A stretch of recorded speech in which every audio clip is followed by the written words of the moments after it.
இயேசு கிறிஸ்துவின் நாமத்தினால் உங்களை வாழ்த்துகிறோம். இந்த நல்ல நாளிலே ஆண்டவருடைய வார்த்தையை நாம் பார்க்கலாம். நீதிமொழிகள் 13ஆம் அதிகாரம் 12ஆம் வசனம். நெடுங்காலமாய் காத்திருக்குதல் இருதயத்தை இளைக்க பண்ணும், விரும்பினது வரும்போதோ ஜீவ விருட்சம் போல் இருக்கும். அம்பிரியமானவர்களே, இந்த காலை வேளையில ஆண்டவர் உங்களோட பேசுகிற வார்த்தையை நாம் பார்க்கலாம். இன்றைக்கு உங்களுடைய வாழ்க்கையில் நெடுங்காலமாக காத்திருக்கிற காரியங்கள், நான் ஆண்டவரிடத்தில் இந்த காரியத்தை கேட்டு இருக்கிறேன், இன்னும் நான் பெற்றுக்கொள்ள முடியவில்லை என்று நீங்கள் நினைக்கலாம். முழு இருதயத்தோட முழு முழு மனதோட ஆண்டவரிடத்தில் நீங்கள் நிற்கும்போது உங்களுடைய குறைகள், குற்றங்கள், உங்களுடைய பாவங்கள், ஆண்டவருக்கு பிரியமில்லாத காரியங்கள் உங்களுடைய வாழ்க்கையில் இருக்குமானால் அவைகளை நீங்கள் ஒவ்வொரு நாளும் தேவ சமூகத்தில், ஒவ்வொரு நாளும் இல்லை, ஒவ்வொரு நிமிஷமும் ஆண்டவரிடத்தில் சொல்ல வேண்டும். ஆண்டவரே, இந்த காரியத்தை நான் செய்திருக்கிறேன்ப்பா, என்னை மன்னிங்க. நான் நினைத்தும் நினையாமல் செய்திருக்கிற காரியங்களை மன்னிங்கப்பா, என்னை ஒப்பு கொடுக்கிறேன்ப்பா.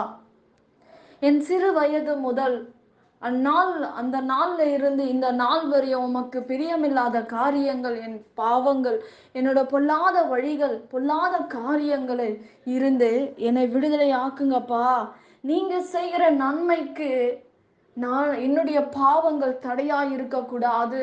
என்னுடைய ஜெப விண்ணப்பத்துக்கு, அற்புதத்துக்கு, என்னுடைய வாழ்க்கையில் இருக்கிற காரியங்கள் தடையா இருக்கக்கூடாது என்று ஒவ்வொரு நிமிஷமும் தேவ சமூகத்தில் சொல்ல வேண்டும். பிரியமானவர்களே, இன்றைக்கு நீங்கள் ஆண்டவரிடத்தில் ஒப்புரவாகும் போதுதான் நம்முடைய வாழ்க்கையில் நன்மைகளை பார்க்க முடியும். பிரியமானவர்களே, ஒவ்வொரு நாளும் நீங்க ஜெபித்து வரும்போது நாம் அற்புதத்தை எடுக்கிற நேரத்தில் நம் இருதயத்தில் சோர்ந்து விடுகிறதை நாம் பார்க்கிறோம். என்னுடைய வாழ்க்கையில் இந்த காரியம் நடக்கவில்லை, இந்த காரியம் நெடுங்காலமாக நான் காத்திருக்கிறேன், என் வாழ்க்கையை குறித்து வெறுப்பும் சலிப்பும் தான் என்னுடைய வாழ்க்கையில் இருக்கிறது.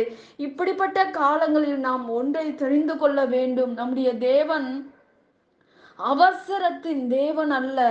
அவர் ஒவ்வொன்றையும் அதினதின் காலத்தில் நேர்த்தியாக செய்கிற தேவன் என்று வேதம் சொல்லுகிறது. பிரியமானவர்களே, ஆகவேதான் வேதம் விதைக்க ஒரு காலம் உண்டு, அதை அறுக்க ஒரு காலம் உண்டு என்று சொல்லுகிறதை நாம் பார்க்கிறோம்.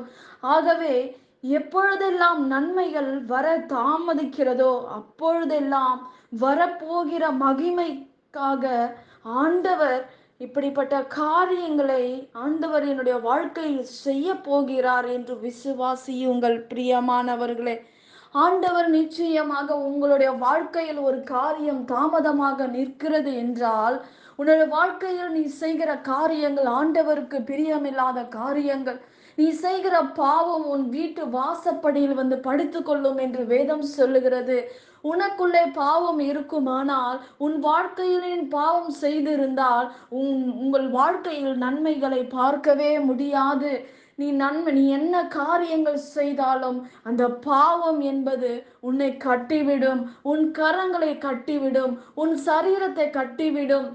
நன்மையான காரியங்களை நீ பார்க்க முடியாது என்று வேதம் சொல்லுகிறது. இந்த பாவத்தை நீ எந்த இடத்துல போனாலும் சரி பண்ண முடியாது. தேவ சமூகத்தில் உன்னை நிதானித்து உன்னை நீ ஒப்பு கொடுக்கும் போது, இந்த காரியம் என்னுடைய வாழ்க்கையில் நன்மையை பெறக்கூடாதபடி என்னுடைய வாழ்க்கையில் நான் செய்த பாவங்களை நீர் மன்னிங்க ஆண்டவரே என்று நீ ஒப்பு கொடுக்கும் போதுதான் உன் வாழ்க்கை மாறும், உன் சூழ்நிலைகள் மாறும், நன்மை உன்னை தேடி வரும் என்று வேதம் சொல்லுகிறது. பிரியமானவர்களே, இன்றைக்கு உன் வாழ்க்கையில நீ ஆண்டவருக்கு ஒப்பு கொடுத்தால் நிச்சயமாக உன் வாழ்க்கை மாறும். உன் தனிப்பட்ட வாழ்க்கை, நீ யாரிடத்திலும் உன் பாவத்தை சொல்ல தேவையில்லை, எந்த மனுஷனை நோக்கி நீ ஓட தேவையில்லை. உன் இருதயம், உன் மனசாட்சி நீ சொல்லும் போது, அதை ஒப்பரவாகும் போது, ஆண்டவரிடத்தில் சொல்லும் போது, ஆண்டவர் உங்கள் வாழ்க்கையின் சூழ்நிலையை, நிலைமையை மாற்றுவார் என்று வேதத்தில் நாம் பார்க்கிறோம். பிரியமானவர்களே, இன்றைக்கு அழ ஒரு காலம் உண்டு, நகைக்க ஒரு காலம் உண்டு, விதைக்க ஒரு காலம் உண்டு என்று வேதம் சொல்லுகிறது. இன்றைக்கு உன் வாழ்க்கையில் கண்ணீரோட உன் வாழ்க்கை முழுவதுமாக இருக்காது. நீ ஒப்பு கொடுக்கும் போது, தேவனுடைய கரத்துல உன் வாழ்க்கையை ஒப்பு கொடுக்கும் போது, நிச்சயமாக நிச்சயமாக உன் சூழ்நிலை மாறும்.